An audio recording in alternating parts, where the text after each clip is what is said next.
দেখতে পাচ্ছেন আমরা মোবিল চেকিং করতেছি।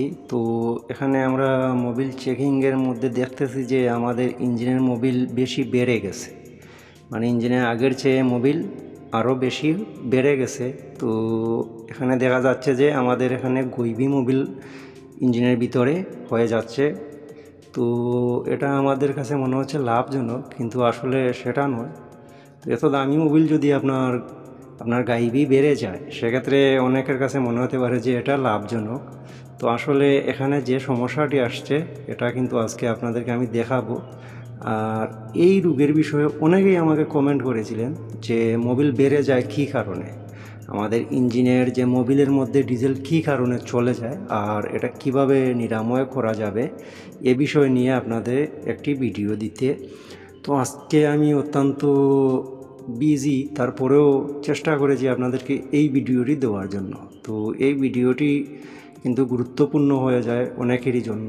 তো আশা করছি ভিডিওটি সম্পূর্ণ দেখে একটি লাইক করে এবং শেয়ার করে দেবেন। ইতিমধ্যে কিছু সমস্যার কারণে পেজ এবং ইউটিউবের যে রিচ ডাউন হয়ে গেছে, তো আপনারা শেয়ার এবং লাইক কমেন্ট করে রাখবেন, আমার পাশে থাকবেন।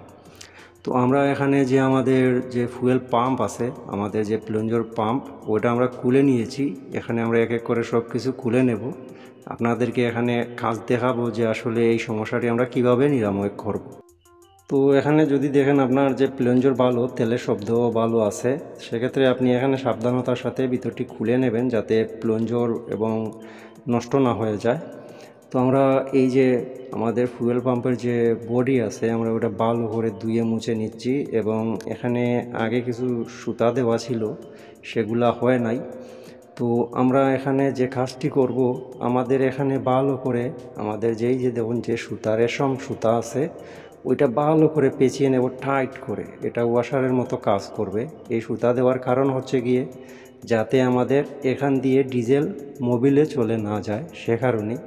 তো এখানে আপনাদেরকে আমি আরও দেখাবো একটু এখানে যে কি সমস্যা।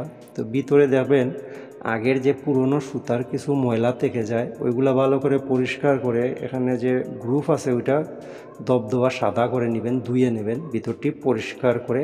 তারপরে আমাদের এই প্লঞ্জার যে ব্যারেল আছে ওইটা এখানে বসাতে হবে।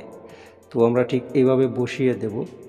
তো আশা করছি ইনশাল্লাহ এই যে পরিমাণে আমি সুতা দিয়েছি আমাদের এই ইঞ্জিনের ভিতরে কিন্তু আর ডিজেল যাবে না।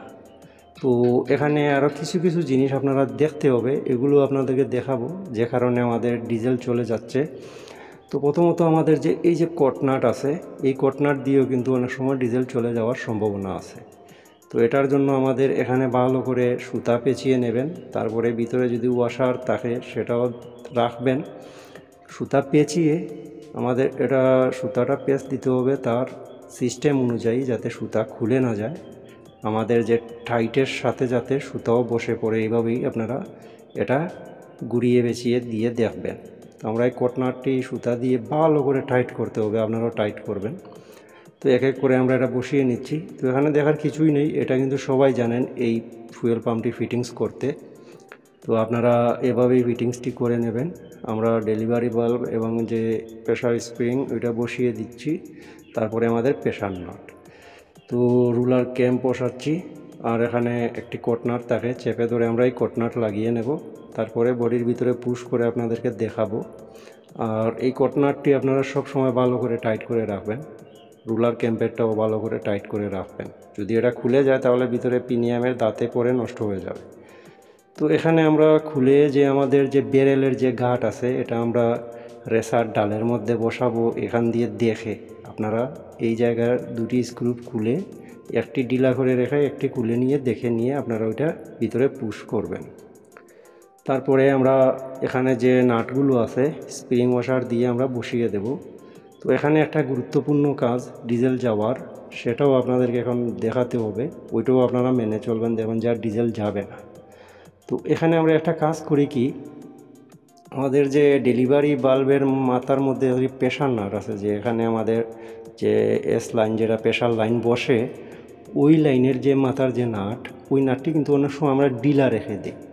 তো ওই নাটটা যদি আমরা ডিলা রেখে দিই, আমাদের ডেলিভারি প্রেশার নাট যেটা, এটা যদি ডিলা রেখে দিই, সেক্ষেত্রেও আমাদের ইঞ্জিনের ভিতরে কিন্তু আপনার ডিজেল চলে যাবে। তো এই নাটটিও আমাদের ভালো করে টাইট করে রাখতে হবে। তো অনেকেই বলেন যে এই নাটটি বেশি টাইট করে নিলে আমাদের প্লুঞ্জোর যে আপনার বেরেল আছে ওইটা কিন্তু টাইট হয়ে যায় বা আমাদের প্লুঞ্জোর টাইট হয়ে যায়, আমরা গভর্নরে কাজ করে না। ওই নাট বেশি পরিমাণে টাইট করলে গভর্নরে কাজ করে না। তো এটার কারণ হচ্ছে অতিরিক্ত পরিমাণে সুতা দিলে এই সমস্যা আসবে। তো আমরা এই নাটটি টাইট করে আমরা এখানে আমাদের তেলের যে স্লাইন আছে এগুলো বসিয়ে আমরা ইঞ্জিনটি এখন স্টার্ট করব। তো অবশ্যই ভিডিওটি আপনারা দেখেছেন এ পর্যন্ত। সবাইকে আসসালামু আলাইকুম, বিদায় নিলাম।